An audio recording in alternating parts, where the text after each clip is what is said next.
What's up, guys? It's KB. Make sure you subscribe to the Underground Sports Philadelphia YouTube channel. Click the bell icon down below so you don't miss a single video from us. And thanks for tuning in to another video from Underground Sports Philadelphia. Now let's get into it. Philadelphia, baby, you're going to love it. Best sports fans in the world. Actually, the worst, but that's what makes them the best. What is going on, OTB Nation? Welcome into episode 353 of the award-nominated, honorably mentioned, number 9 NCAA ranked, and of course, viewable on YouTube Outside the Box podcast presented by Shootout For Soldiers. KB and Deej coming at you. We have a loaded docket of things to talk about this week. We're going to recap the NLL, preview this week's actions. We've got an absolutely insane slate of games coming up this weekend. The WLL rolled out all of their news that you could possibly imagine, so we'll talk about that. We'll touch a little on the Champ Series schedule dropping. We got night lacrosse going on in Champ Series, which is exciting. And then we will round out the show with our good friend Andy Towers and the Carolina Chaos coaching staff news as they resigned nearly almost after we finished recording last week. So we're getting in on the news now. Before we get into everything, make sure you guys are following us on the socials across the board, every platform at OTB LaxPod.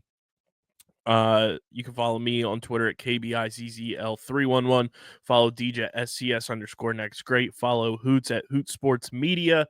And follow Chase at the PLL Pipeline. Subscribe to the pod. Apple, Spotify, wherever you get your podcasts in audio form. It helps and really goes a long way when you guys subscribe. Lets us continue to grow, helps us do more dope stuff with and for you guys. And subscribe to the Underground Sports Philadelphia YouTube channel. We've hit quite a lull, and we are halfway done the final month of the year. Let's get the subscribers rolling. Let's get them. Let's get it cooking. Let's get to 900. Let's get to 1,000. Come on, people. We know you're out there and you're watching and you're not subscribed.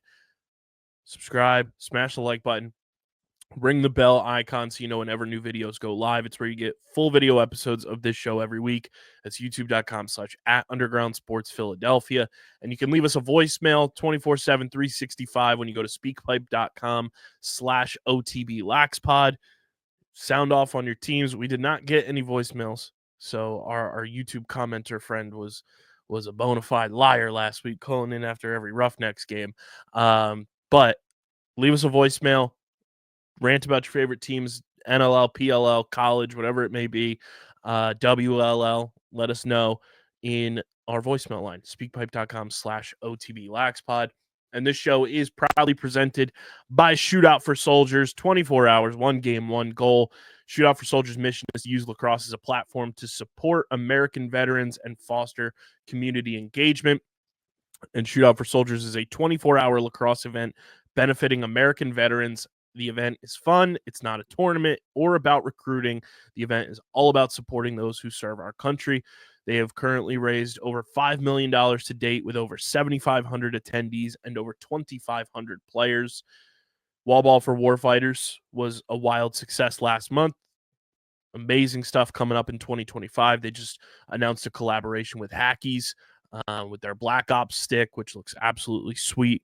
If you go to shootoutforsoldiers.com, you can learn how to register for events when they roll out their 2025 schedule. You can learn how to donate, volunteer, and get involved with such an amazing organization. So go to shootoutforsoldiers.com, learn how to donate today. And we thank Shootout For Soldiers for being a proud partner and the presenting partner of the Outside the Box podcast. Deej, what's popping? We were at a wedding this weekend, and it's thrown my entire schedule equilibrium into the multiverse. I am wonked out. You're telling me, bro, this is my second day at work and I'm about to be off again. It's on my third day out here. I don't know what I'm doing. Man, pretty much like the whole week just feels short and different, but had a great time this weekend. It was my first time in a Catholic church, my first time at a Catholic wedding, my first time at a wedding with you. A lot of first times there. Sure, it won't be the last time that I do any of those things. I do want to say that the organ in the back of that church was absolutely beautiful. That thing was gigantic. Oh my, but magnificently beautiful. Like it looked like it was like a conducting mechanism in a Star Wars ship. Oh, but now it makes me like want to go to the Notre Dame Cathedral and see the organ they have there, because it has to be better than that. And that thing was That's a whole crazy. building. It's a whole building. And I need to see it. But yeah, had a great time. Travels on the way home were a lot better than on the way there. Yeah. I just want to say, Colin Squires, this is a message for you. Delta, if I'm going to land within 10 minutes of my next flight taking off, tell them to wait. Tell them to wait. Like, that makes first off, actually, let's be honest here. There needs to be at least an hour to an hour and a half between my landing time and my takeoff time for my connection. You need to fix that for everyone. These short layovers that are like a half hour, like you're basically forcing people to miss their connection flight. It's the dumbest thing ever, because as soon as that first flight is delayed, even 2 minutes, like mine was only delayed by like 5 minutes. I missed my next flight by like 15. Like I literally missed it by like maybe 5-10 minutes. And she was like, I even held it a little bit longer because like I was trying to give people some time. Just do the courtesy and give people enough time between their connections. And if you're not going to do that, at least hold it. It wouldn't have killed those people if they waited an extra 5 minutes for me to get on that plane. It wouldn't have. It derailed our entire plans, because guess what? The next flight to Philly was leaving at 9:40 p.m. The earliest flight I could have taken was sending me up to JFK, which took us 3 hours out of the way to our destination. Or I could wait for 9:30 for Newark. We had no good options there either. I need you to do better. By the way, my connection was in Detroit, so it wasn't like I was connecting from small airport to small airport. I was in a hub, a Delta hub at that. You have your own terminal at the Detroit Metropolitan Airport. Do better. I put you at the top of my list, and I've been using you exclusively for the last couple of years now because you have had great service. And I've had very little problems flying under you. But this is the one. This is the first true strike you got on your record. I expect better the next time I fly. But man, did that have me heated. Yeah, it was rough. It was rough when I had my whole car packed at 3 p.m. and I had to wait another 6 hours to leave my house. Like, that's insane. I was like, well, I guess I'm just going to be exhausted the rest of the day. Yeah, that was a time. You know what else was a time? The slate of games we had this weekend in the NLL. We're going to recap week 2 for you, and it is brought to you by Tomahawk Shades, the best small batch eyewear in the game. My Tomahawk Shades, I ordered them a week ago at this point, a little bit more than a week ago. They came in a day before than what they were supposed to arrive for, so I had my Tomahawk Shades ready to go for Steve's wedding. I got 4 pairs of sunglasses for $66. You cannot beat that. The quality on these sunglasses are second to none. There's no reason that anybody should be going out and spending $700, $800, $900, $1,000 on sunglasses when you can get the same, if not better quality, for a fraction of that price with our friends at Tomahawk Shades. 2 brothers on Long Island founded the company, decided to say, hey, we're going to shake up the industry. That's why we are such big fans of Tomahawk Shades, because just like they shook up the sunglasses and eyewear industry, we're trying to shake up the podcast industry, and that's why we get along so great. And they've been working with us for almost 5 years now. And 2 of their owners, former lacrosse players, Chris Hogan, Kyle Harrison. Tomahawk Shades is the best in the business. Go to tomahawkshades.com or download the Tomahawk Shades app in the App Store or Google Play Store. And when you go to checkout, use code USP and you get 25% off your next order with our friends at Tomahawk Shades. That's 25% off with code USP at tomahawkshades.com or in the Tomahawk Shades app.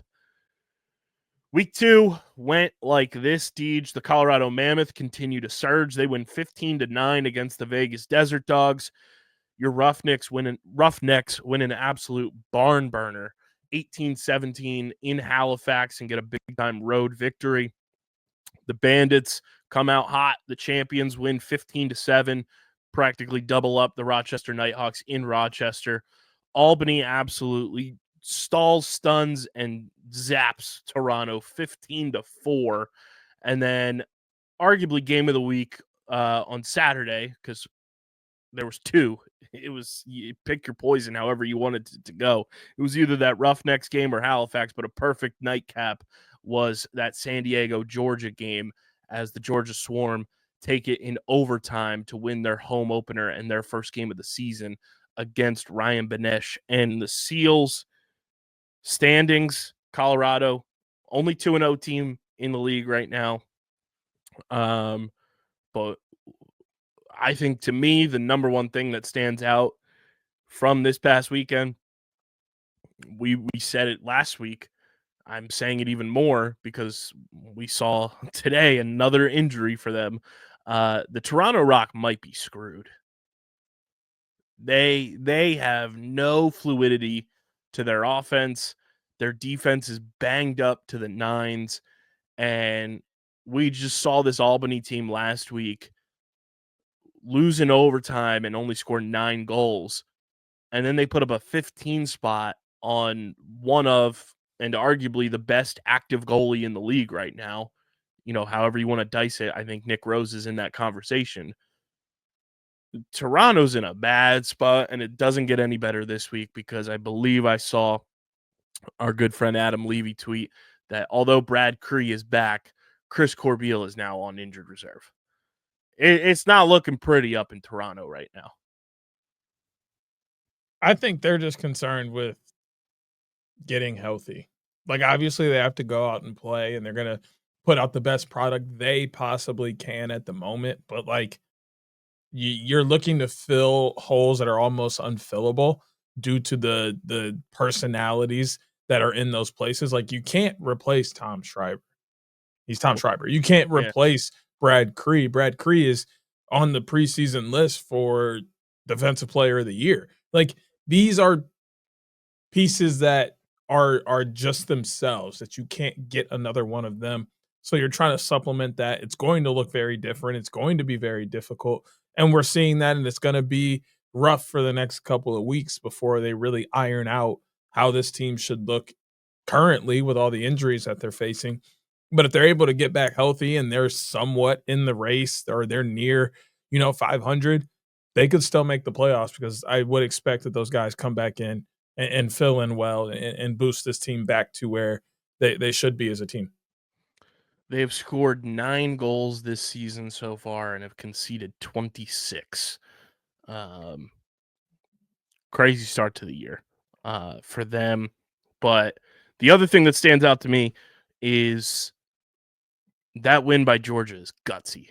Ryan Benesh has been on a heater to start the year. He's like Tom Brady in the NLL, where he's got some sort of force field around him to protect him from Father Time because he just continues to dominate at his age, and he looks like he's 22 out there the way he's putting up points.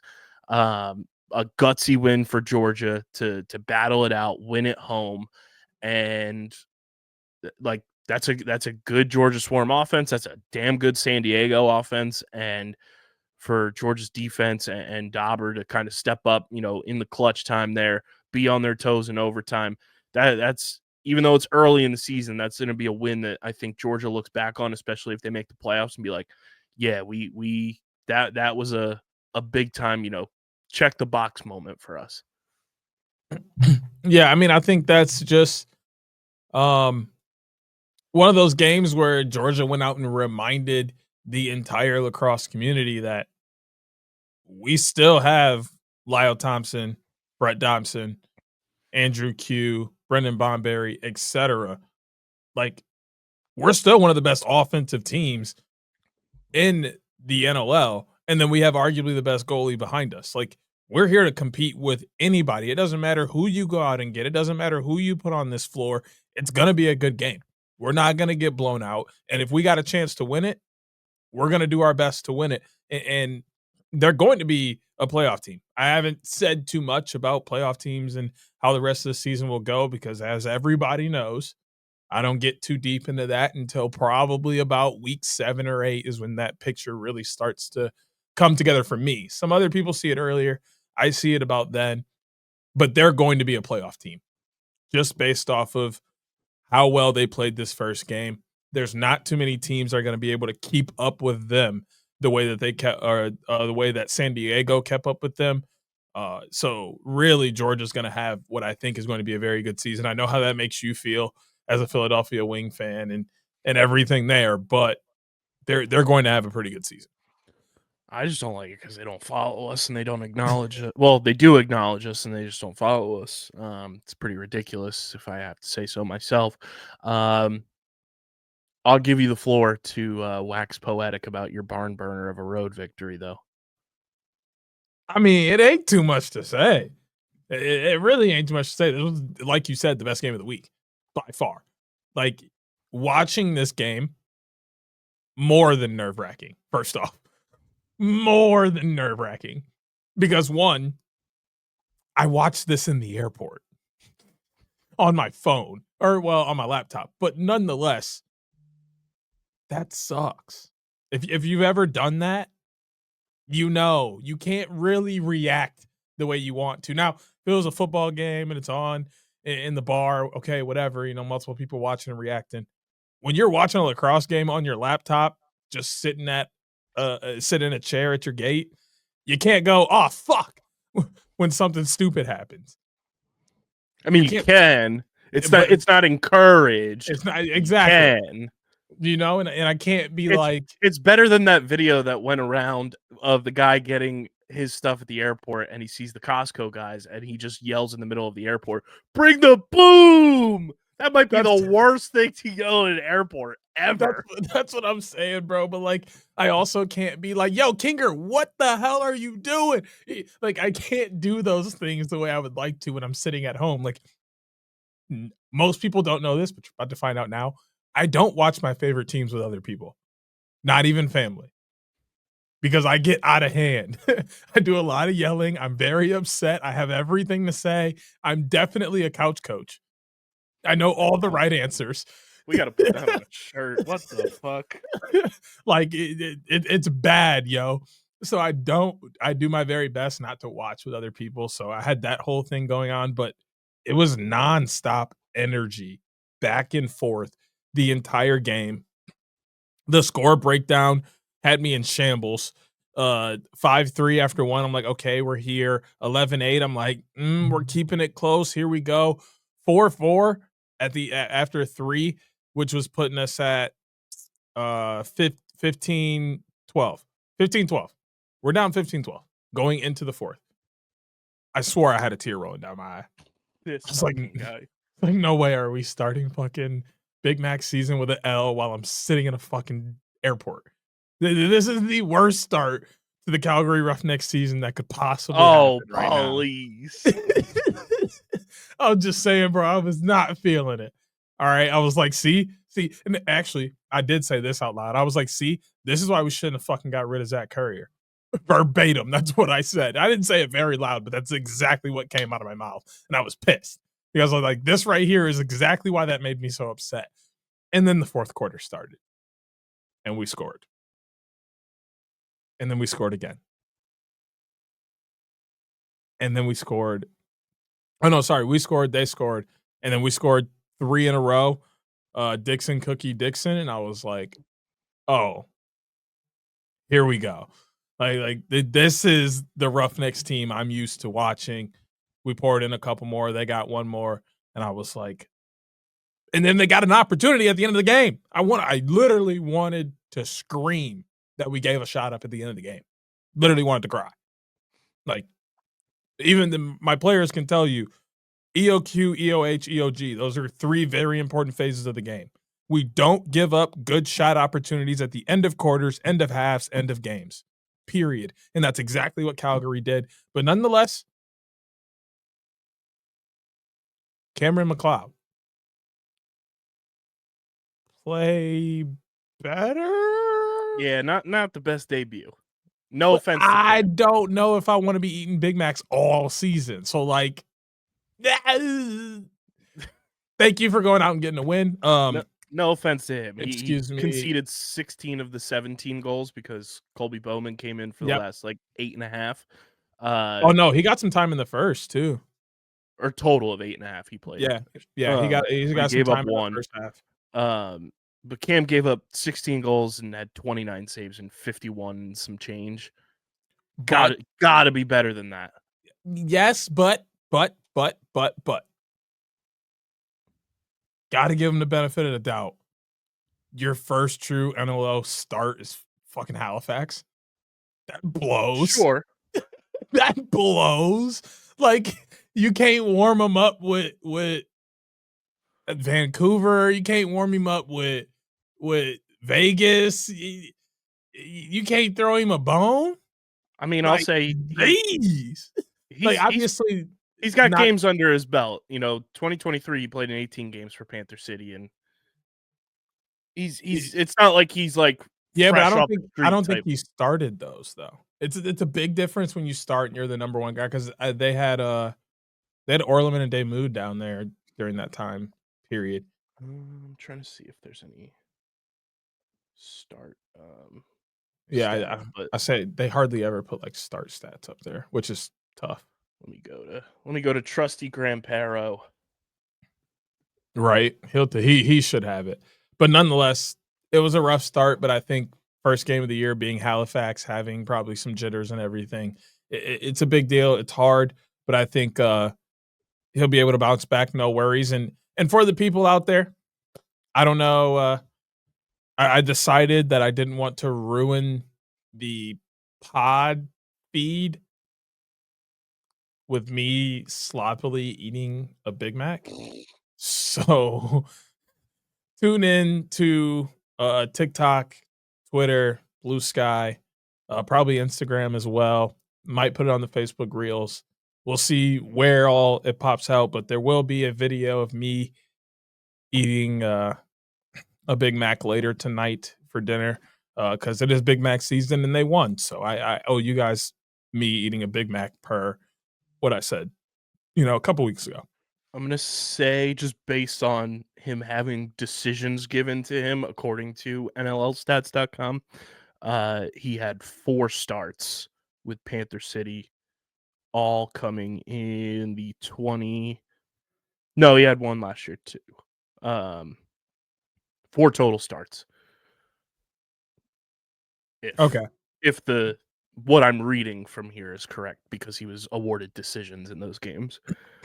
Nonetheless, I'm giving him the benefit of the doubt. So, but got to be better. Just do better. Here's my thing: why he's got to be better. Not every game are you going to have Dane, Curtis, and Jesse King putting up 9 and 10 points collectively. There's going to be off nights, and I'm not saying that to slight them. They're great players, but not every game are they going to do that. You're not going to average 300 points a season. Listen, you already on that little site of yours. You already on Graham's site. Go ahead, do some scrolling, look at them boys together. The nasty trio, my guy. Don't be disrespecting the homies. Dane got 2 mechanical legs out there and still cooking. All right. Fingers a beast. To be fair, Dane played in 18 games last year, had 70 points. That's great. That's crazy. He had 9 points in 1 game. Especially when he wasn't the top option over in San Diego. And in 2023, he had 101 points. And then in 2022, he had 74. So, like, on average, he's going for about 85, 90. Give or take, and he's obviously not 2019 Dane Doby anymore. But he's still... Oh, no. In 2 of the last 3 seasons, removing that outlier season with San Diego where he did have the 100 points because he was the guy, he's still putting up 70 to 75 points a season, which is great. But collectively, there's going to be off games where some teams are like, all right, we're going to make sure Dane doesn't beat us. Oh, then that's fine. Then who's going to stop Cookie then? Tyler Pace just resigned. Like, don't act like we ain't got killers off the bat, bro. You're talking to a guy who has killers on his team too, and has also witnessed not every night is it going to be their night. Hey, don't compare us to y'all. Whoa. Don't compare us to y'all. Relax. You We both have relax. former Panther City Lacrosse Club goalies, okay? We have a lot more in common than you think. Just don't go there with me, bro. You have a lot more in common with the Wings than you think. Listen, we up here and y'all like right here. Y'all win another championship or two, we can talk. But the Wings have the most championships in NLL history. No. The old Wings, which we have a banner at the Wells Fargo Center with those championships. Blah blah blah. Not trying to hear it. Not trying to hear it. Calgary, banners fly forever. Hey, listen, we just gonna let it play on the floor. I can't wait to eat that Big Mac when we play y'all. And actually, I'm doing that one on the pod. Make you watch me eat that Big Mac. I'll just bring one into the Wells Fargo Center. You know what? We just might. I might even have to come out for that game. And then the people can see me on live stream eat a Big Mac in front of you after they win. I'll just eat Shake Shack because it's superior. Bruh, who said I'm not going to eat Shake Shack too? Content is different than feeding myself. I got to eat. Hey, Shake Shack on the way back from the wedding, though, was fire. Speaking, you have a beef with Delta. I got a beef with our hotel right now. So they charged us the amount for the room and everything, right? I'm looking on my digital statement right now. There's another pending $108 charge from them. Ooh. Did you already get the deposit back? That was put when I checked last, which was when we were leaving. After I checked out to see it was back on, and it was back on. Had the money in the account from that. It was like credited back. And then I'm looking yesterday, and then it's saying from Sunday, pending 108 and some change from the hotel again. And obviously I can't do anything yet because it's pending.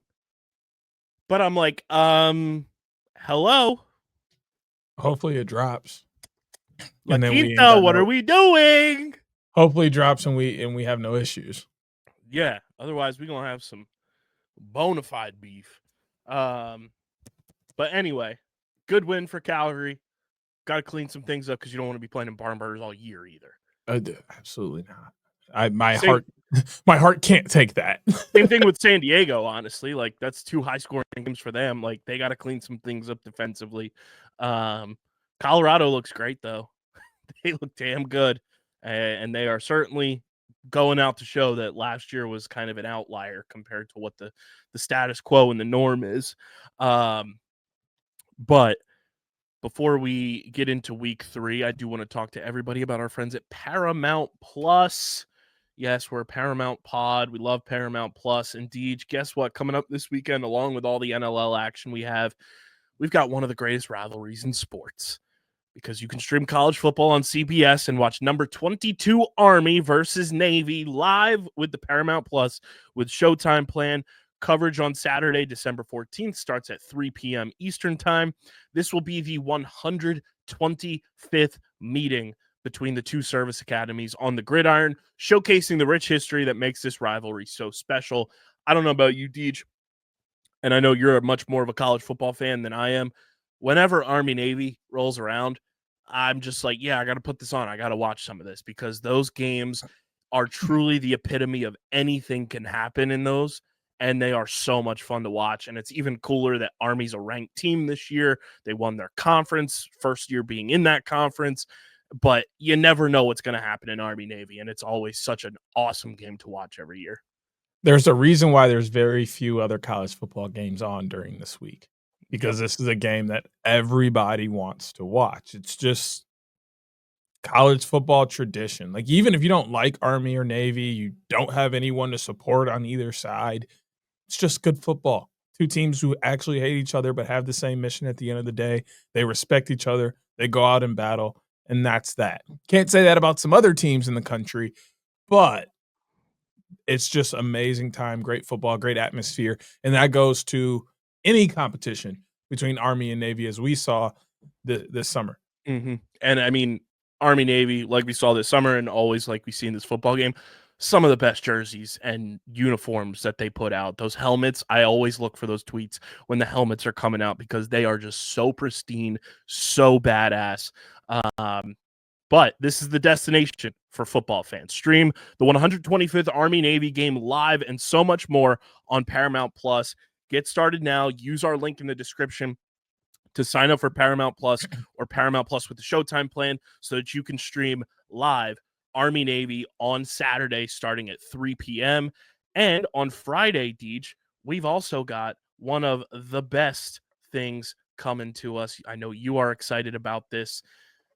It's Dexter Original Sin coming to Paramount Plus.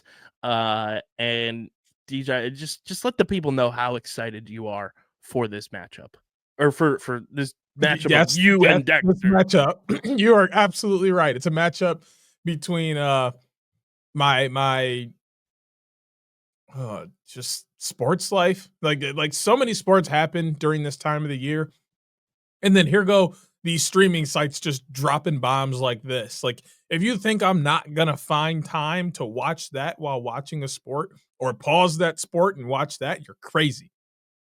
Dexter's First Kill, the origin story of arguably the greatest serial killer we've ever seen. Yes, please sign me up.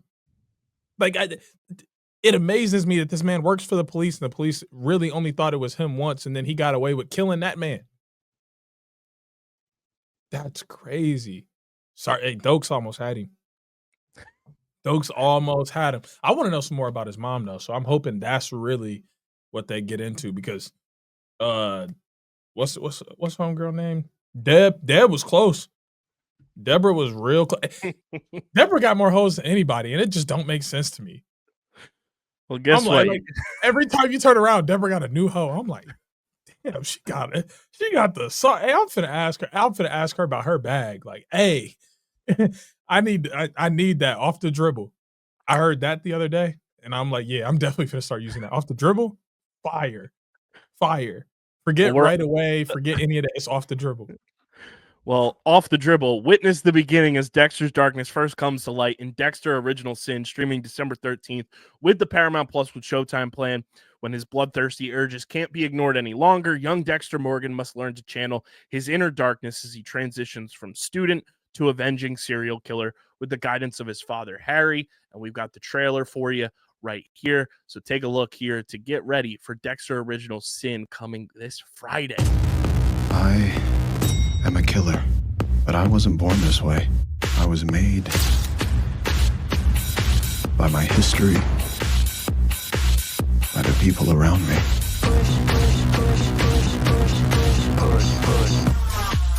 They say it takes a village to raise a killer. I can get my satisfaction.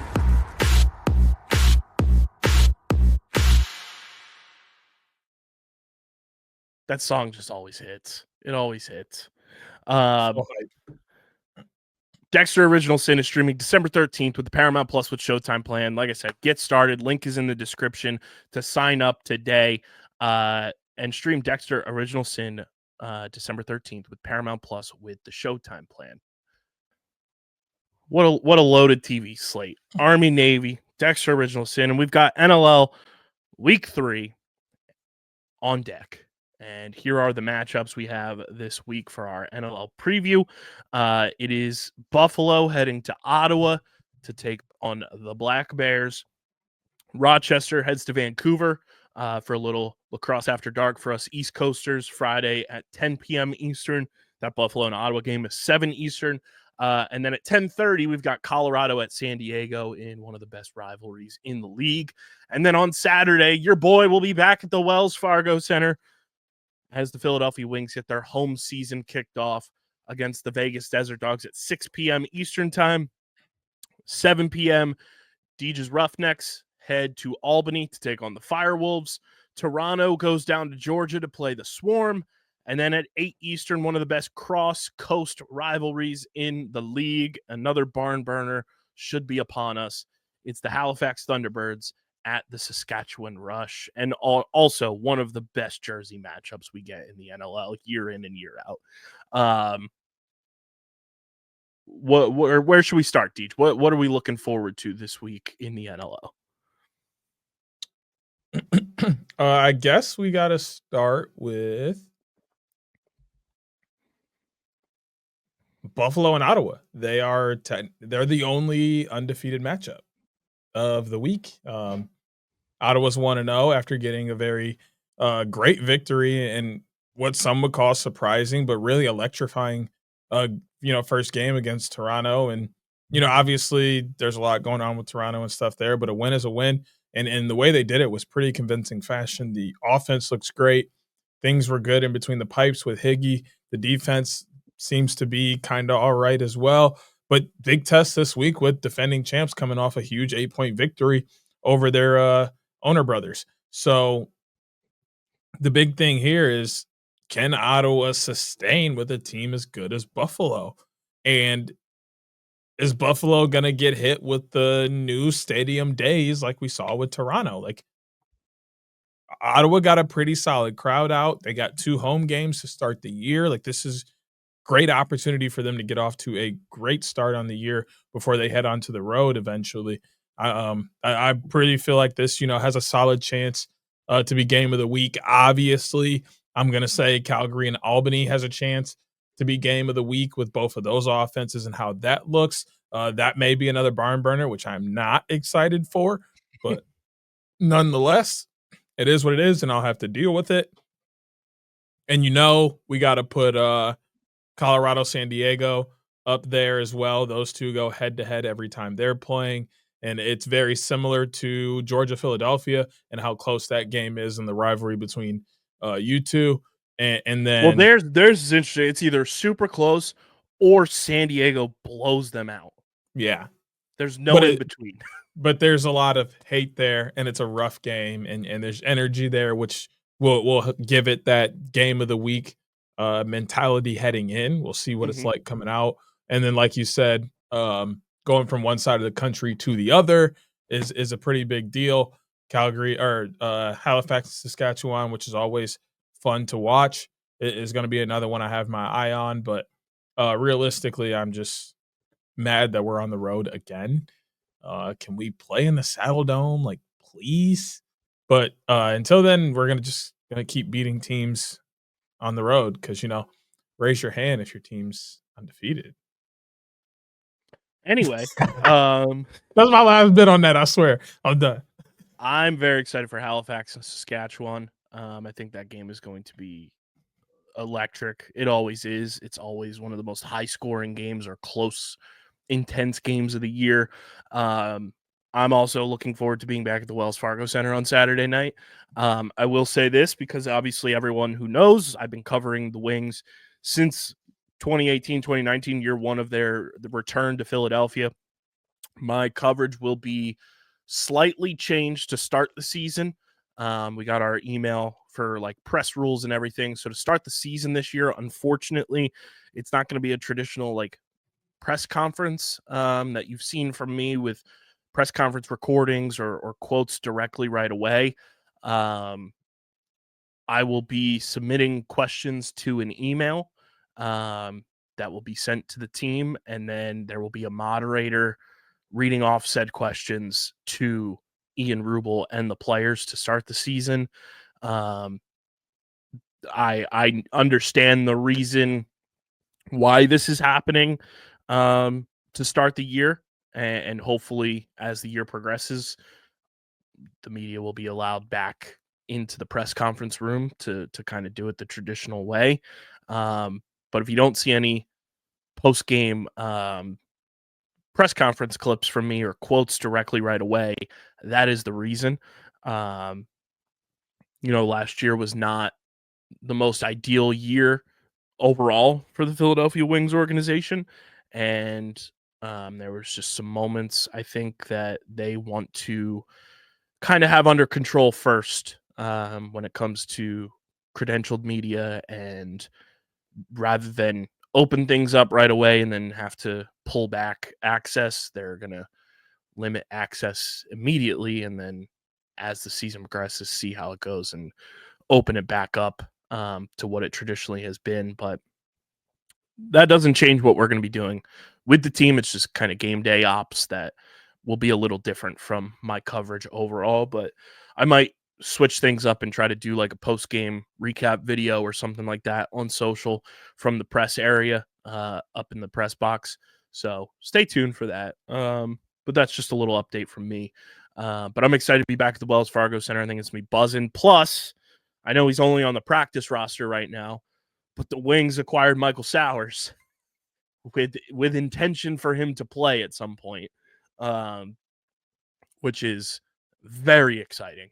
And I know a lot of people questioned when, at the time, the New England Black Wolves drafted Mike because of his size. Hey, man, if Sowers thinks he can play and feels comfortable playing and he's in his hometown, I'm all for it. And you know, I think both you and I know this, and a lot of people who are around Michael Sowers during the summer, Deej, and you obviously watched him more intently in college, but Michael Sowers is one of those players too that, me being from this area, I knew about Mike even before like lacrosse was really like in my forefront. He's one of those guys that just gets talked about as a tri-state area athlete that is like the next coming. And if he feels comfortable playing, there's a lot of players on this team that he is familiar with. It just makes this Wings team that much better, and it adds a skill set that I don't think they have on the roster right now. I mean, I guess we'll find out if he's going to play, how he gets worked into the system, the role he has. I don't have a lot of expectations. Not because he's not good, not because he can't be good, but because we don't know what their reasoning is for going and trading for him and how they want to use him. He literally could just be a filler piece to facilitate the ball and kind of just bring balance to the offense, which means he's not going to be super productive compared to some other guys around the league, which would make it seem like it wasn't worth it. Not true. Looking at how the team's success comes from that and the way that they're able to flow offensively and create opportunities is maybe what that move is for. Or they're going to ask him to come in and be a goal scorer. Like, we don't know yet. So until we kind of get to see him actually play in a jersey for a couple of games, then I feel like people should be throwing out opinions on what they should be doing or how it should look or if it was worth it, because then we kind of get an idea of what it is that they're going to ask him for do, and then we can be like, okay, they're asking him to do this, we should expect about 40 to 50 points out of him. And then if it's not, that's when we start to have questions. Right now, everybody's kind of just blowing this thing out of proportion. I think a lot of people are expecting him to step in and be Mikey Sowers that we see on the field. Slow down, people. There's a very good chance that that's not what you're going to get at all, but it doesn't mean he won't be successful. I mean, look at Joey Spallina, very similar to Mikey in how they play, but Joey doesn't play box the way he plays field, and he's very successful in the box game as well. So there's potential. We just don't know what his role will look like and how he will fill into that role, and if it's something that he can actually be successful at or not. And I've honestly seen more people on the negative spectrum of things saying that, like, oh, this is like a nothing burger. And it's like, the name alone gives it more credence than it being a nothing burger, in my opinion. And I think just having someone like Michael Sowers in market, you know, he lives in Philly, that in and of itself is a benefit for the Wings, in my opinion, in terms of organizational optics. I'm not even talking full blown on the floor. To have somebody that's in market that can go and do community outreach, that can, you know, be there with the junior wings and stuff like that. And, you know, what better way to continue? You know, this is the funny part too. Everyone wants to talk about, you know, with Brennan and how good is he going to be? You know, how comfortable is he going to be? What better way to make him more comfortable than somebody who he considers a very good friend and played at Duke with than Michael Sowers? You know, you bring in Dalton Young as well, who's also on this practice roster. Brennan has a relationship with Blaze from Team USA.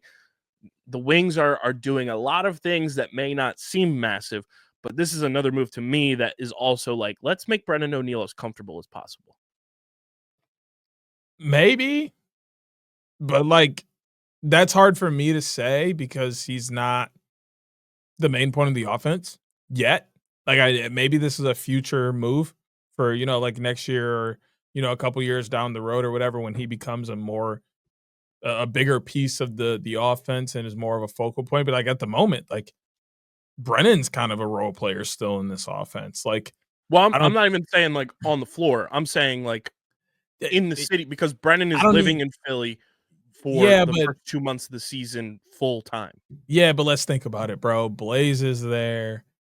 Sure, but also Blaze is married, and That doesn't mean anything. it's a different thing, bro. Stop it. I It's see what different. you're doing. And like, no, I think they brought Mikey Showers in because he's been sitting there and nobody's going to use him. And they're like, hey, you know what?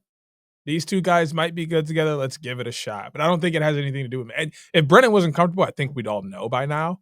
I think he's fine. I'm I not think saying he's that he's not comfortable. I'm saying you're not that adding though. to that comfort. Sure, but like I don't even think that was a thought of theirs, to be honest. Like I think they're more concerned with winning, especially like now. They need to win now. Everybody's like, Philly, you've been doing this thing and you ain't doing nothing for real. Win. They got to win. That's what this move is. I think that's what all their moves are focused on is winning, not individual guys and how they're feeling. They want to win. On the floor talent. No shit. Every team wants to win, bro. On the floor talent. Okay. Is what they are going after and addressing. Maybe not like I'm around the team more than anybody on this show. But God. Okay. Maybe you get not everybody's the Packers. Hey, not everything is like the Packers. Whoa, that was an unnecessary stray. I was just about to say, maybe you get some additional there, and it does help you in the locker room and in the city and outside of the talent on the floor.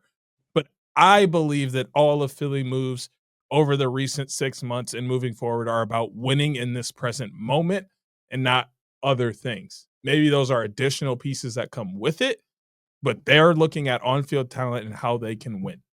Yeah, but with a Michael Sowers move where he's never played in the NLL, he's obviously had box experience. I don't see him suiting up for at least a month if he's going to play on the active roster. But that doesn't mean, and that's just how Paul Day operates as a GM, and Ian Rubel coached under him, so it's a lot of similar philosophies. I don't see Mike being ready to go until after Christmas. I mean, possibly.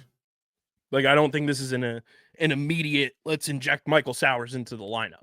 Like, if Saturday rolls out and the active roster for Saturday's game rolls out and Michael Sowers is in the lineup, I would be stunned. And that's no slight. That's no slight to Sowers. That would just be like, oh shit, okay.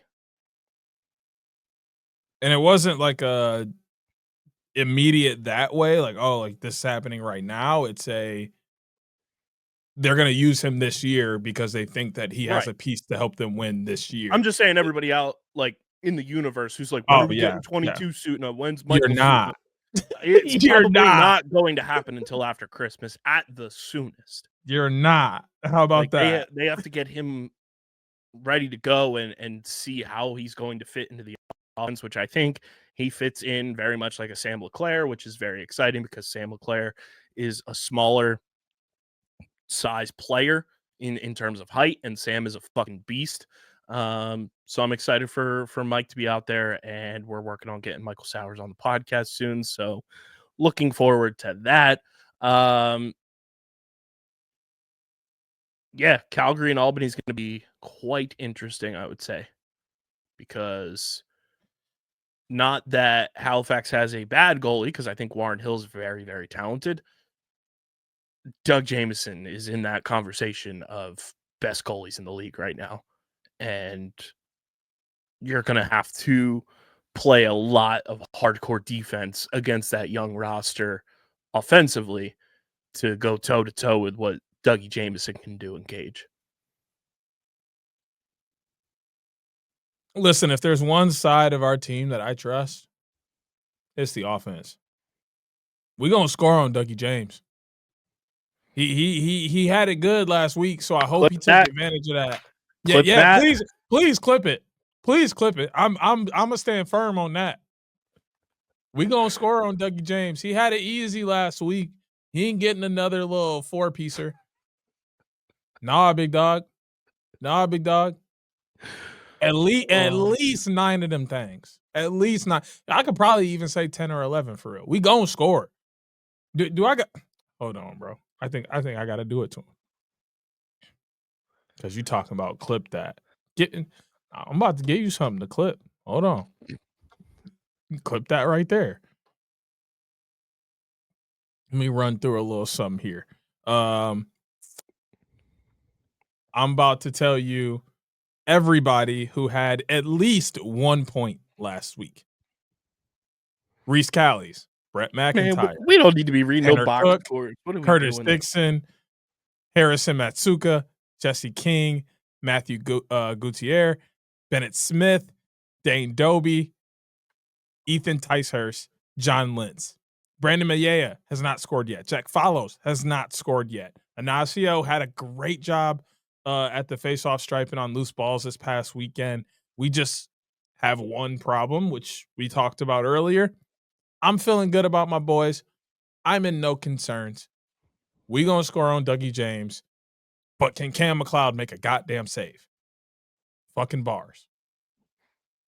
Good luck. And that is going to bring us to our picks of the week, but our wrap up to go into week 3 is brought to you by our friends at Buff.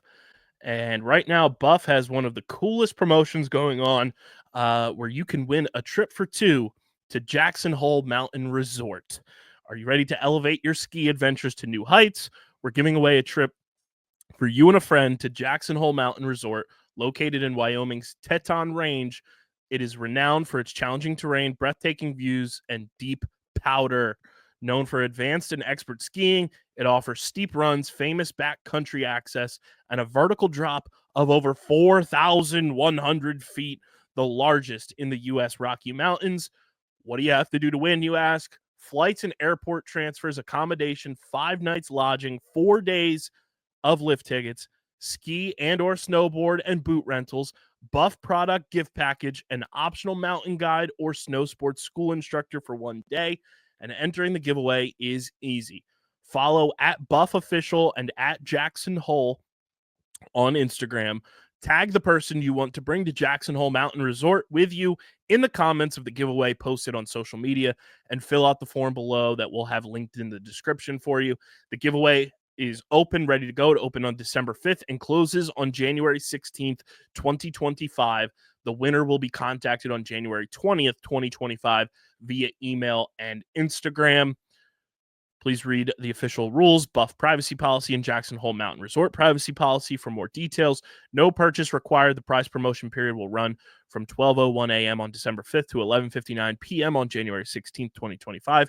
Based on each participant's local time zone, there's a total of 1 prize of approximate retail value of $7,750 USD available to be won as follows. See website for more details, but yeah, go enter that. Who doesn't want to win a ski trip to Jackson Hole Mountain Resort with Buff? They're the best in the business. Go shop Buff's extensive collections right now this holiday season and gear up for the cold winter, gear up for the summertime, whatever you need with our friends at Buff.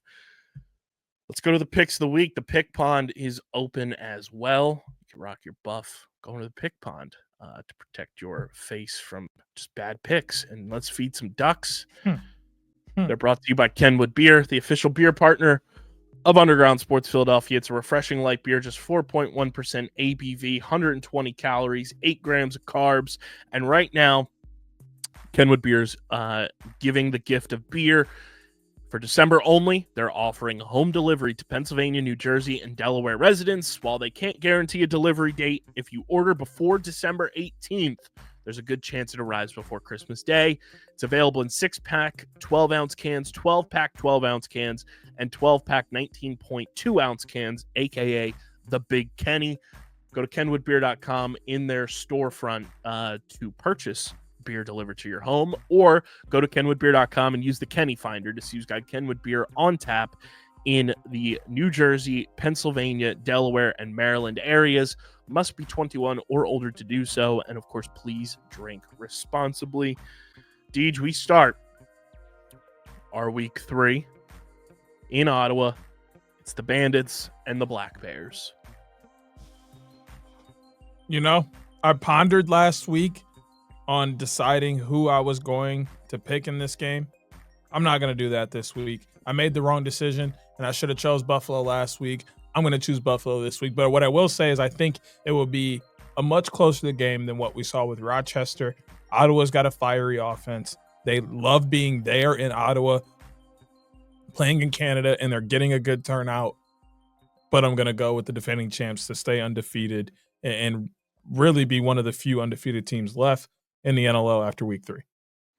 Yeah, I'm going to go Buffalo. It wouldn't shock me if this game goes to overtime.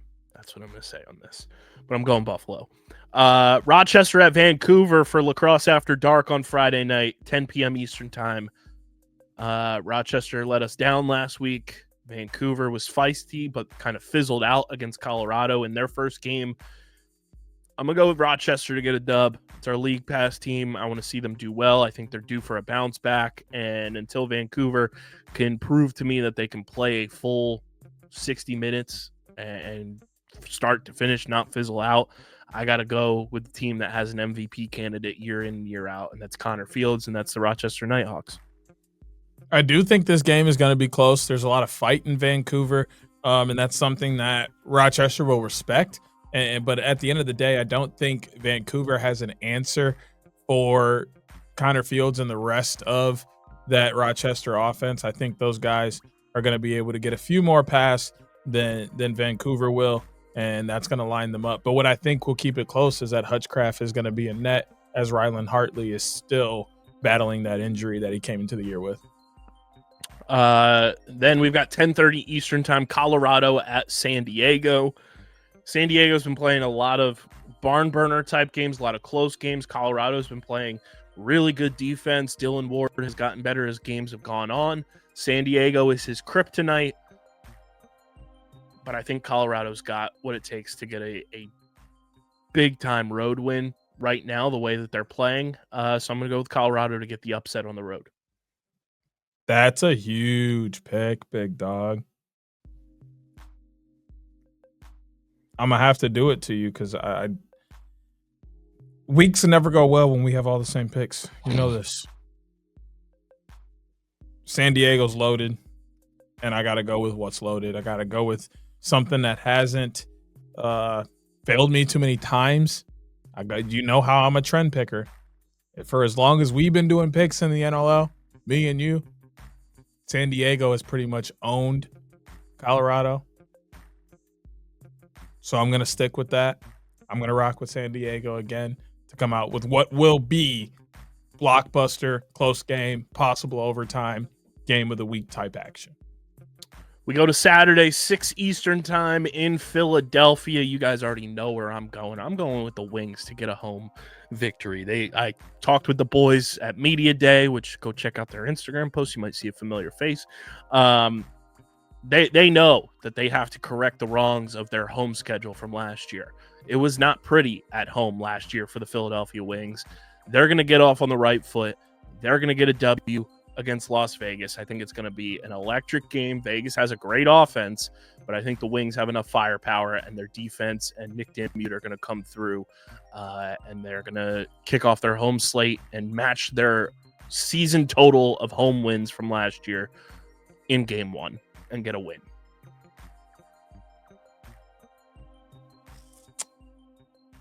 Ooh.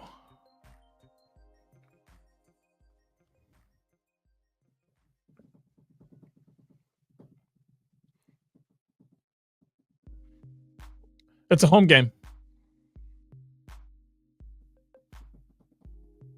Some new faces here with the first time they're playing here. Vegas has had a good offense to start the year, but am I trusting the young guys to keep up? I'm gonna go with Philly. That sounds safe. 7 Eastern time in Albany. It's the Calgary Roughnecks, Albany Firewolves. Deej, who you got? You asked me that? It's Big Mac season, big dog. Roughnecks all the way. Give me the necks, boy. They both have high scoring firepower type offenses. Joe Nardella versus Justin Anasio at the stripe is going to be a fascinating matchup to see how Justin matches up. But my big thing is goaltending. And when you have Doug Jamieson as an anchor, I can't really go against that until he proves otherwise. He's been fantastic for more than a year now. So I'm going to go with Albany at home. I just want to let you know, that's the second week in a row you didn't pick against my boys. They almost proved me right last week. Nah, they didn't. We had that game under control the whole time. Okay. Down by 3 going into the fourth quarter. Under control. Everything's under control. This is fine. This is fine. 7:30 Eastern time. I think we're on the same page. But yeah, this next game features something that looks like that. It's the Toronto Rock and Georgia Swarm down in Georgia. I'm going with the Swarm. Yo, you cooking, bro. That's violation, bro. Absolutely volatile. Hey, but yeah, I don't think I can pick Toronto until they get healthy. Plain and simple.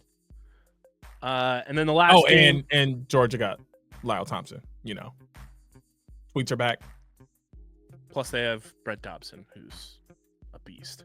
Shoeies for everybody. You see that new belt that the Bonnies dropped? That thing bad. Yeah. 8 Eastern time. Arguably my game of the week because I just love this matchup. Aesthetically, it's beautiful. We need what the hell's NFL fashion advice. We need him tweeting out the jersey matchup in this game because it's just absolutely beautiful.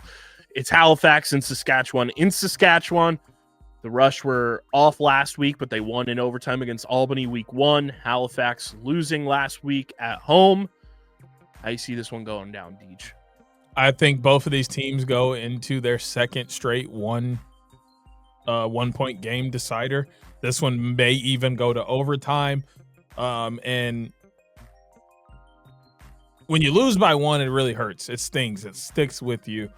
And I think the bigger piece of that is Warren Hill is going to have he had a pretty good game last week. It's just, when Calgary really needed a goal, it's hard to stop Kinger, Dixon, and Doby when they are all getting good chances and they know that they need a goal. I don't think he's necessarily in that same situation this weekend. I think he's able to settle in and really play well between the pipes, which will give them that extra boost. And here we are, a win for Halifax at the end of the day. I'm just giving the home field advantage bump to Saskatchewan. I think that the green turf will come to play. I liked how they played defensively against Albany.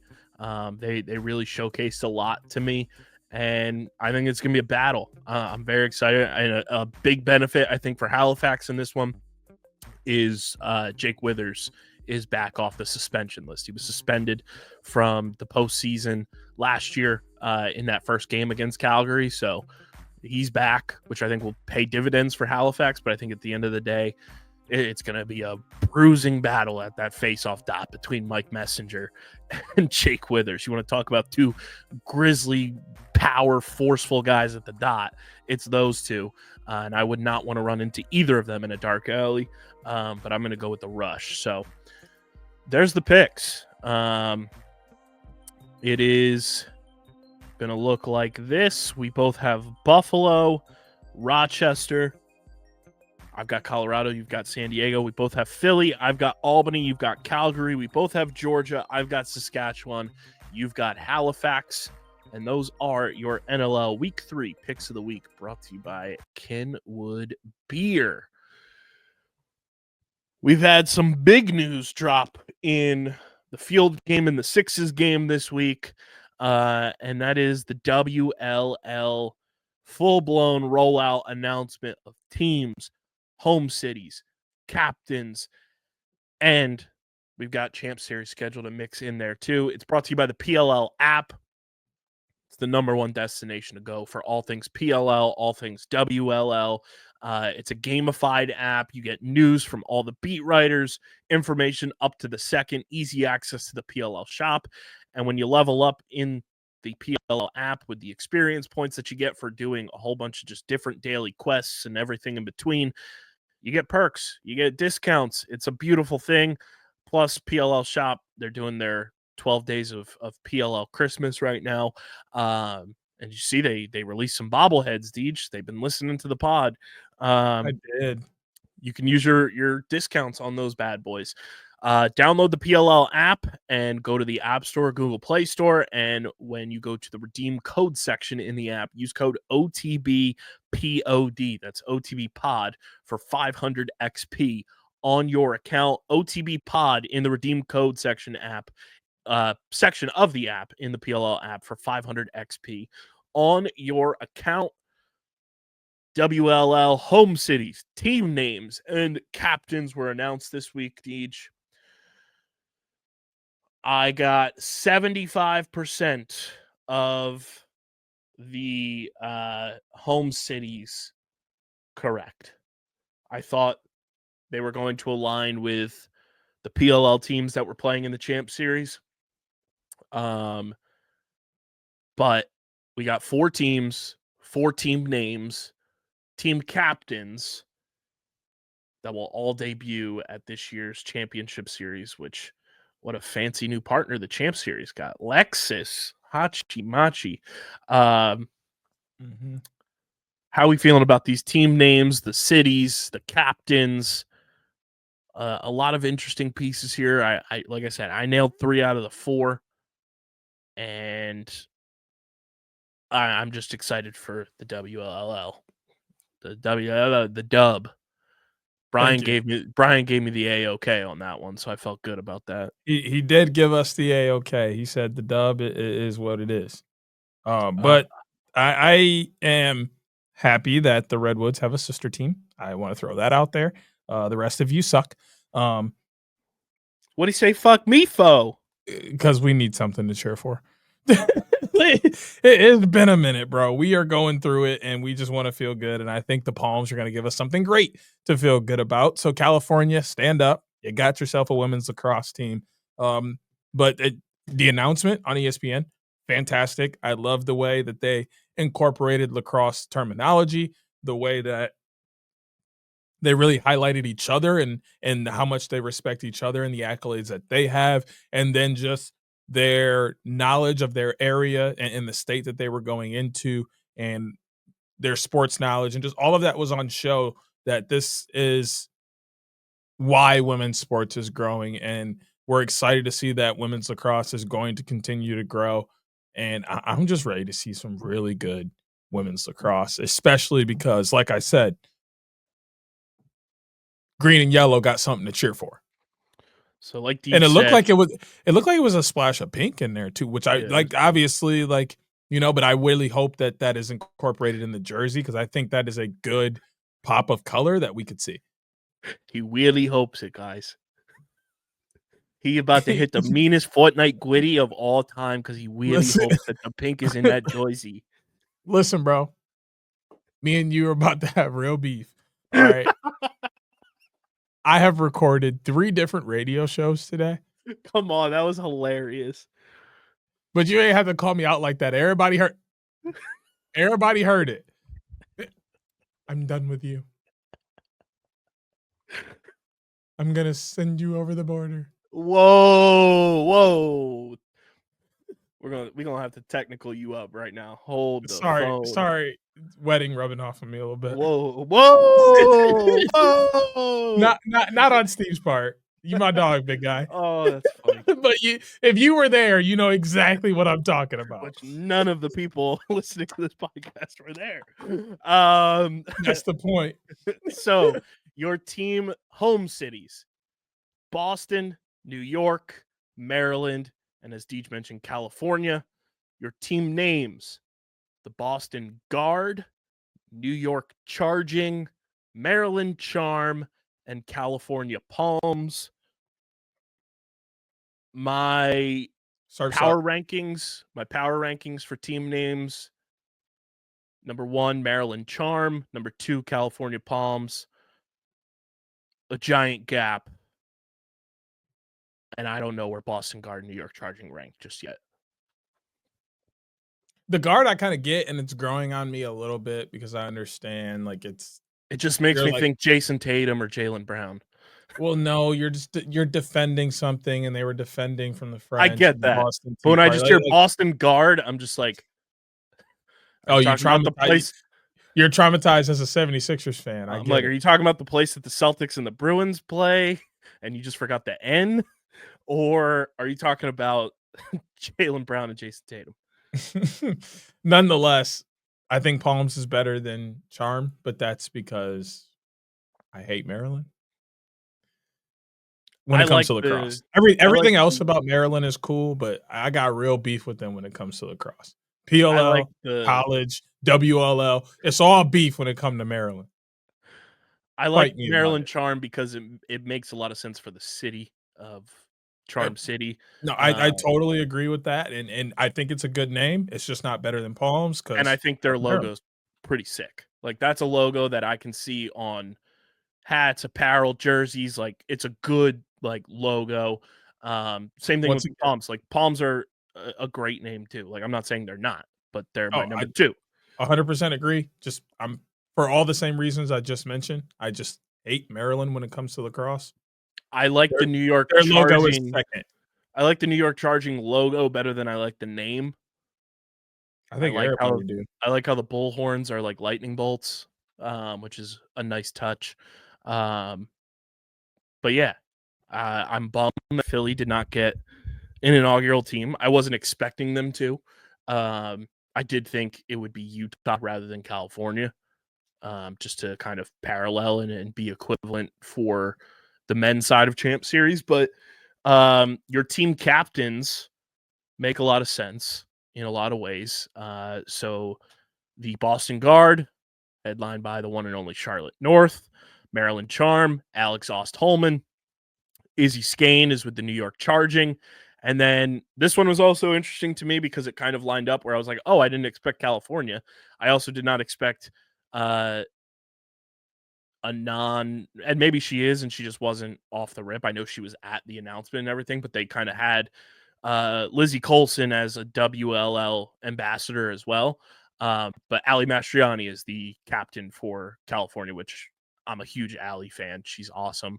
And then I don't know if it's official or not, but I posted this on the tweet machine.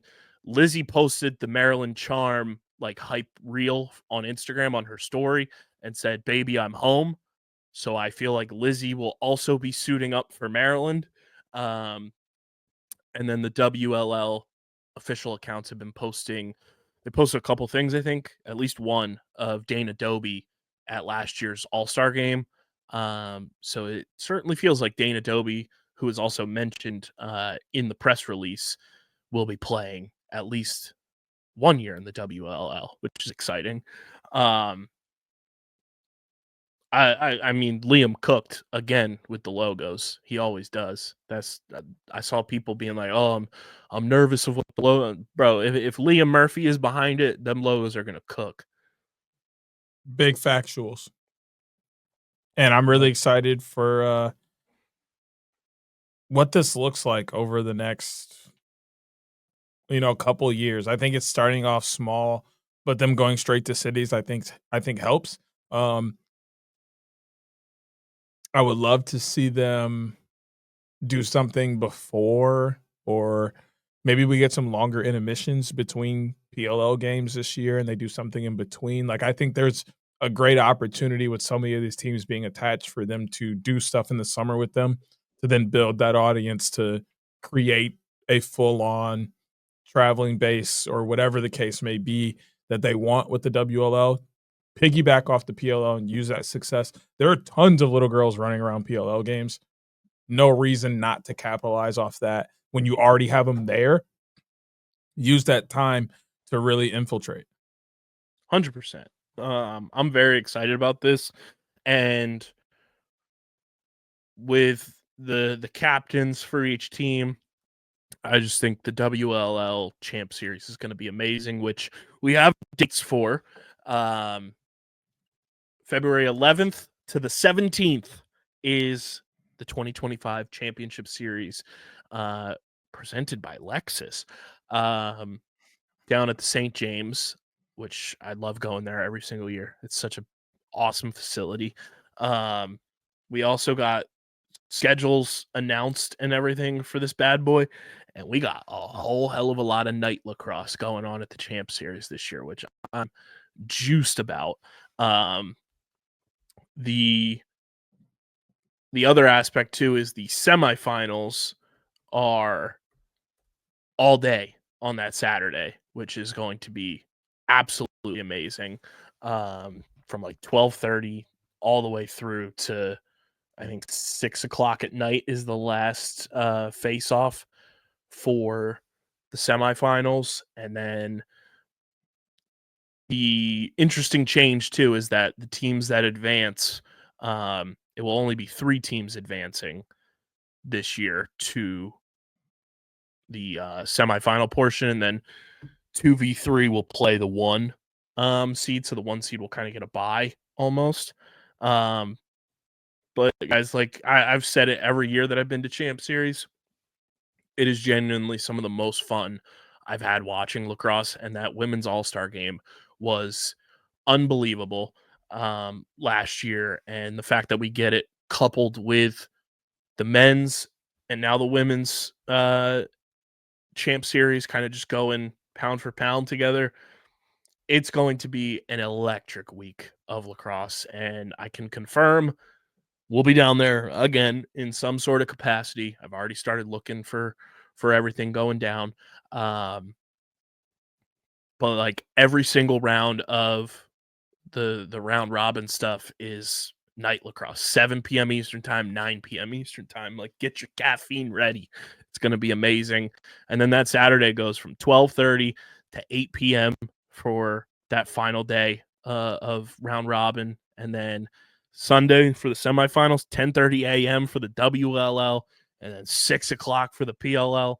It's going to be an all-day affair that weekend, but we're planning some stuff. I'll be shooting some phone calls and text messages because we want to get OTB radio going again at Champ Series and doing interviews like we did last year, and get the women's side of things involved too. Like, that's going to be amazing. It's so sick. And this is, this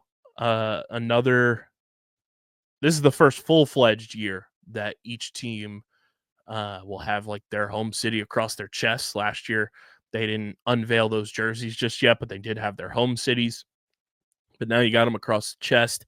And everyone we talk to when it comes to Champ Series, we talked to Matt DeLuca about it. I've talked to some people about it. These players care about Champ Series now. Like, it's so new, but they care and they want to win. And that's exactly what this type of thing was implemented for, is just more competition amongst the PLL. And it's going to be so sick. I'm so pumped. I will most likely only be there for the weekend, probably flying in Saturday morning, maybe Friday night. I have broadcasting duties, which are keeping me here. Otherwise, really frustrating. But I should be there Saturday, Sunday, Monday, which are really kind of the most important parts of Champ Series anyway. Not that the games, the round robin games aren't fun and all that, but we know the real lacrosse, the fun lacrosse gets played in the playoffs. So I should be in town and at the St. James for the playoffs of the Champ Series and for the inaugural WLL. So I'm really pumped to just get down to the St. James for the first time. I haven't been down there yet. I haven't made it to a Champ Series yet. So I'm really excited to do that. And maybe I'll be able to get a little bit of OTB radio in during those 3 days as well. So really just pumped that this all came together and we got the dates and everything so quickly. So things can get put together and it's favorable for us and our schedules for the most part. Yes, I'm very happy it is happening the week that it's happening, because our musical at the school that I work at is a week earlier than it normally is for whatever reason. I'm not sure. But this lines up perfectly for me to come back Monday night, be there for Tuesday. Wednesday is our like alumni showcase, and then Thursday to Saturday we've got shows. It lines up perfectly that I can be there the entire time. I'm so pumped. It's going to be sick. And I love how the schedule also alternates, where day one is women's first, then men's, and then it flip-flops kind of, and we go men's, women's, and then women's, men's. And then the Saturday, it's both women's games, and then the night games are the PLL. It's going to be so sick. I get juiced up about Champ Series. I think it is one of the coolest things that they introduced, and a perfect like time of when they introduced it. And I'm excited to see which players kind of become like the Romar Dennis and the Ronan Jacoby and the Tommy Palasek of this year's Champ Series, where it's the unsung hero. It's the person who gets that contract to come play in the regular season for the PLL team, and kind of showcases their talent. And we're going to start seeing more signings for teams. I saw today Keegan Khan got signed off waivers by the New York Atlas today to play for Champ Series. So a little bit of a revenge factor there when he gets to play against the Whip Snakes. I'm pumped. It's so much fun. And seeing those players who showcase their talents that you traditionally have not seen on a PLL roster. You get to see a lot of different guys because either they're playing in the NLL, or their style of game doesn't fit sixes, or whatever it may be. I'm excited, and it's 3 East Coast teams and 1 West Coast team, which also makes it fascinating. That 1 West Coast team is the 2-time defending champions in the regular season format of the PLL. So very pumped for Champ Series. I was about to make a really bold prediction. I'm not going to do that because that's not smart. And I try and sound smart on here. Keyword try. Or I wonder if we're on the same page with our bold prediction. Well, go ahead, scream it out. I'm fully in on the Archers winning. Oh, okay. Cool. Glad we got that under control. Oh, so you're not just going to say yours? That was it. We're on the same page? Yeah. I just didn't want to like. Also, the thing is, if you would have said yours out and been loudly wrong, I would have been okay with being loudly wrong with mine. But we're loudly wrong together, so it's okay.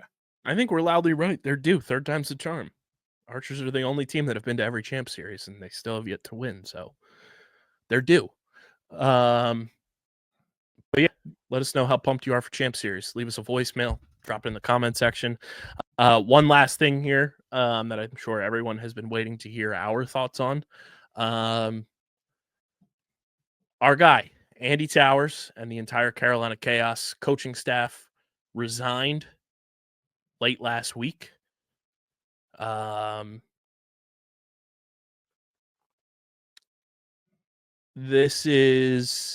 It came as a shock, and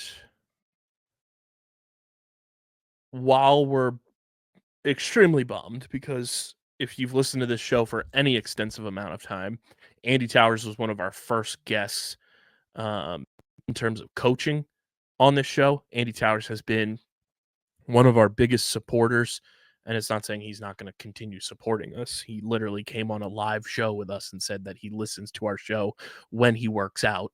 But he's been a supporter since the very beginning, and he's somebody that we had in our corner all the time, and he's going to remain that way. We still have so much love and respect for Andy Towers. I think Deej and I and Chase and Hoots, I'm sure I speak for as well, we're just bummed that we're not going to see him on the sidelines this summer and moving forward. Andy Towers is such a rare and unique coach, and I'm not even talking about his just like overly boisterous personality, which I love. He is the type of coach that you'd go to battle with, because he can turn any conglomerate of players and turn them into a team, as we specifically saw in 2022. I think his approach to the PLO and his successes get overshadowed by some of the seasons that were hampered by his players not being available right off the rip, and kind of coaching through that as the season went on year over year. I don't think his record is something that should reflect how good of a coach he was. I think when it's all said and done, we look back at some of the best coaches in PLL history when we have even more data on that. I think Andy Towers can be spoken in the breath as one of the best to do it in PLL history. Goes out with a championship, went to 3 straight championships, pulled off one of the biggest upsets in the postseason this year when they beat the Cannons the way that they did at Gillette Stadium. I have nothing but love and respect for AT. Loyal to his guy. Dan Arestia's report out there that a coach was going to be asked to be replaced, and AT said it's all of us or none of us, and that's kind of the way that it went. I'm intrigued to see who the league conducts interviews with to be the replacement for AT. My biggest concern with this, and I've talked to Deej and a number of people off pod about this, is just the one glaring negative that we've had so far in PLL history is the number of coaching turnovers we've had. And that's not even head coaches I'm talking about. I'm just talking coaching in general, assistants, head coaches that we've had in the short time frame that the PLL has been around. It's not a major concern, but it is one of those things that you look at and it's like, wow, there's been a lot of coaches that have departed or have been replaced or, have stepped down.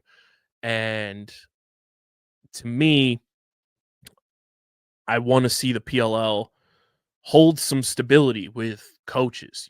Right now there are 3 legacy coaches remaining from year 1 of the PLL, and that is Stags, Chris Bates, and Nat St. Laurent. Every other team has had at least one coaching change, and every team besides the Archers have had assistant coaching changes. I'd love to see a bit more consistency with coaches staying or assistants sticking around. And obviously other opportunities arise for these coaches, but it has been a whirlwind of changes over the last 6 years now of coaches just kind of revolving door for a multitude of reasons. But that's my one minor concern right now that I hope doesn't turn into a massive concern when it comes to the PLL and coaching. I really don't think it should be a concern at all. Coaching isn't really what draws in the fans and everything. Like, there's a niche group of people who are interested in the coaches to a very deep extent to where they would be upset and maybe stop watching a team because a coach isn't there. But it's all about the on-field talent, which is what this goes back to. So I'll get to that in a second. But really, I don't think the coaching thing is that big of a deal. I think you can have more of a carousel there.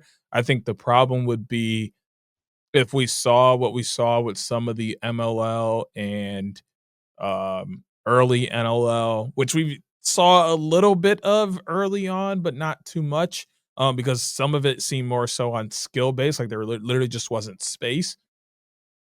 If you start to see a lot of player turnover, a lot of guys just retiring early and electing to work a job and move on from lacrosse.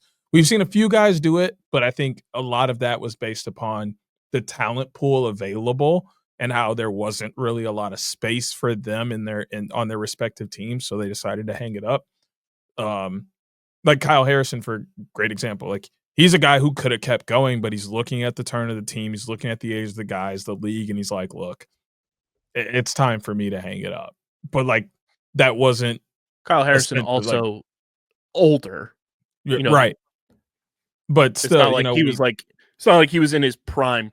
He was older and on that other end of 30. Jake Carraway, he's a guy who kind of just retired early. We've seen a few do, but not too many, which I think is better and is a bigger focal point for them. As long as you're not seeing a ton of player turnover, I think fans stay engaged. Fans will continue to pour into the system. And you can always kind of like the way I see it is even as big of a personality as AT is, it is going to be easier to replace a coach for a fan base than it is to replace star players.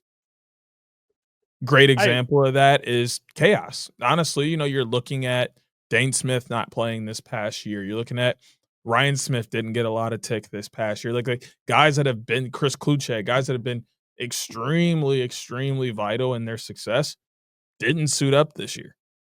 Lyle Thompson. Literally, Buchanan said he's back, and everybody thought it was Lyle Thompson. Like, it's so much harder to get rid of that player and have that. There's a lot of players, right? Which is why a lot of people are in this box versus field argument again, is because field players are leaving to play box all year. That's turning some people away. So, like, I get your point in, like, wanting the stability with coaching, but I don't think it's as big of a deal as it is with player and field product, which goes back to coaching, especially in this chaos scenario. I understand you guys are homies. I understand you like what he has to offer, but you got to look at your offense the last 4 years. It hasn't been up to par with the rest of the league. It hasn't been as good as it needed to. You've been winning off the back of your defense and goalie, and you're just able to score enough points with Josh Brennan and a few others. That's not going to break it in the PLL. And at the end of the day, the PLL needs high-scoring, exciting games to keep fans coming back, keep new fans coming in. They're growing. They're not an established league. Like football, NFL, you can go watch a 3-0 game, a 6-0 game, and people are going to be excited about it because there were tons of exciting plays. It was a defensive stalwart. They'll talk about it all day, how it came down to a field goal, blah, blah, blah. You're not getting that with lacrosse right now. People are saying that's boring. I ain't enjoying it. That Jaguars-Titans game last week, that shit was I'm not right. For us, I didn't like that game either, but football fans, they're cool with you that. like that game, we got to have a talk. But what I'm saying is it's not a killer. Like, they're not like, oh my God, this is the worst game ever. I don't ever want to watch this again. They find something positive to say about the game. That's not happening with chaos games. People are literally like, this is boring. They're not scoring. We need more. What are they doing? That's what the PLL doesn't need. They need excitement. They need all of the good coming through. And I think that's what this move is about is, hey, you guys have been stagnant. There's no movement. We think this is the problem. We would like that to be addressed. And then he goes, not good enough for me, which, okay, fine. Not saying he's wrong to stand behind his friend and all that. But me personally, if it came down to looking at the numbers, looking at my production and being, hey, do I want to keep my job? And do I want to fire my friend and keep my job? Or do I want to keep air quotes, because even if you fire your friend, I'm sure you're going to keep your friendship. Do I want to keep my friendship and lose my coaching job? I'm going to do what I have to do to keep my job and continue doing the thing that I love, supporting my family, etc. Even if it means letting this guy go. It doesn't mean I can't watch film with him. It doesn't mean I can't ask him questions. It doesn't mean he can't pop into my practice from time to time to say something. Like, there's multiple ways to have this person involved without him being in the middle of it and really, quite frankly, causing your offense to not be good. That is really what this comes back to. My thing with the coaching aspect, though, I'm not even saying it from like a personality thing, because I think we all know when you think chaos, you thought Andy Towers, and that's just how it's been. I'm just saying it from the perspective of just like the stability of a franchise, especially now that you're in home cities, especially now that you're trying to like garner yourself to a specific market. A lot of people want to support an entire team. And when you just have that constant turnover of coaching, that is also just a signal of what's wrong with the organization, that they can't hold on to a coach. But you're looking at it the wrong way. I don't think that they're trying to hold on to coaches that aren't putting out a good product. I'm not saying to that. put out good, but that is what you're saying. You're saying you want them to hold on to a team, or there's a problem, or hold on to this coach, or there's a problem with the organization. Not true. Just because you are trying someone and you don't think it works anymore doesn't mean there's a problem with your organization. Like, okay, they brought in what, 5 or 6 coaches that are no longer coaching anymore. They're just not the fit for the PLL anymore. I think that's good. I think they need to be trying to put out the very best product they can week after week after week. When it comes down to especially the lacrosse community, they could give a fuck who's coaching. They want to see the best players on the field producing the given product. If that means that they're going to lose their favorite coach down the line, they're all okay with it. That's Or not what maybe I'm trying to say, but I I'm get just, what like you're saying. it's not making sense like that. Okay. Like I'm trying to understand, but like I don't I'm see where the turnover in coaching means there's a like I would understand if okay, here it is. This is the problem. Is it's not one team having this problem. correct. That's Correct. why I I'm don't saying it think from a that. league perspective, though, But that that's why I don't think it's a problem because they're finding the best thing they can for every single one of these teams to be as successful as an entire league. Now, if this was an established team like in the NFL and you're dropping coaches every year, okay, what the hell's wrong with your organization? You need to fix that shit. But because this is a league and it's all based on the league and it's different coaches and it's not one coach every year, there was like 2 or 3 years where nobody moved. Now they're transitioning again into a new model, home teams, all these things. They're realizing certain coaches maybe aren't what they want anymore. So they're moving into someone who they feel may be better for that position. It's still so early. Like to me, the PLL isn't fully established yet. So now is the time to have that turnover. You're still getting new eyeballs. So it's okay to lose personalities and stuff here and there because once you get established, people are going to start asking questions if you're doing all of this. If you ride with them now and then you get established and you start making these moves, people are going to be like, what the fuck is this? I don't want to deal with this. This is stupid.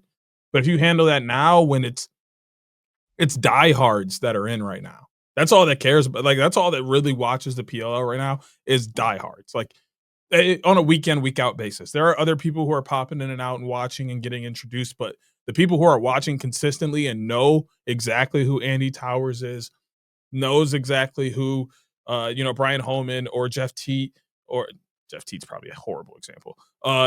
Knows who pull a fucking BJ Ferrari. Like once you start knowing niche players and you know all the coaches and you pay attention to press conferences every week, those are the people that are here. They're locked in. You're not worried about making mistakes for those people. They're going to criticize you regardless, but they're not going to stop watching your product. And they're criticizing you because they want you to be at your best.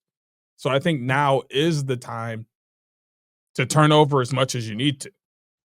Literally flush out everything you need, try all the experiments you want, get all of that out of the way. Because once you get established and you say, this is it, we're going with this model, we're running with it, and you start to really settle down into 10, 12, 15 cities, and you look closer to the NLL in terms of a league model, you got to have it locked in.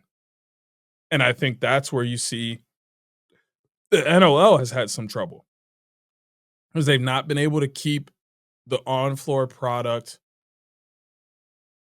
good enough for the fans to keep it on an upward trajectory. So I'm okay with all the moves the PLL makes. I do understand how that could be frustrating, how that could be a red flag. Like going through everything I went through, I understand now how seeing 5 coaches leave in 6 years or whatever could be a red flag to someone. I just see it more as you got to flush it. Like trying to find something like real life to compare it to. Dating. You date a bunch of people while you're dating to find out what it is you actually like so that when you get in a relationship, it is with the person that you actually want to be with. And you know that because she has all the qualities or most of the qualities that you're looking for, or he doesn't have any of the bad qualities that you don't want and has a few good ones. It really helps you narrow down what is going to work for you. And I think that's what all this turnover is for the PLL is they're really narrowing down what is going to work for them so that when they sit down and cement this thing, it is cemented and ready to roll. I guess I wouldn't have a league because fuck dating. that's all we've got for you guys on this one. Make sure you're following us on the socials at OTB LaxPod. Subscribe to the pod on Apple, Spotify, wherever you get your podcasts in audio form. Leave a 5-star review. Subscribe to the Underground Sports Philadelphia YouTube channel, youtube.com/@Underground Sports Philadelphia. Check out Shootout For Soldiers website, shootoutforsoldiers.com. Learn how to get involved, volunteer, register, donate. Their 2025 schedule should be coming within the next couple of months, I would say. But learn how to get involved. They are truly the best. Shootoutforsoldiers.com, the presenting partner of the Outside the Box podcast. And this has been episode number 353 of the award-nominated, honorably mentioned number 9 NCAA ranked, and of course viewable on YouTube, Outside the Box podcast, the official lacrosse podcast on the Underground Sports Philadelphia Podcast Network. Enjoy the NLL action this week. Leave us a voicemail, speakpipe.com/OTB LaxPod. And we will see you on the next one. But until then, we're getting the heck up out of here. Peace. Right.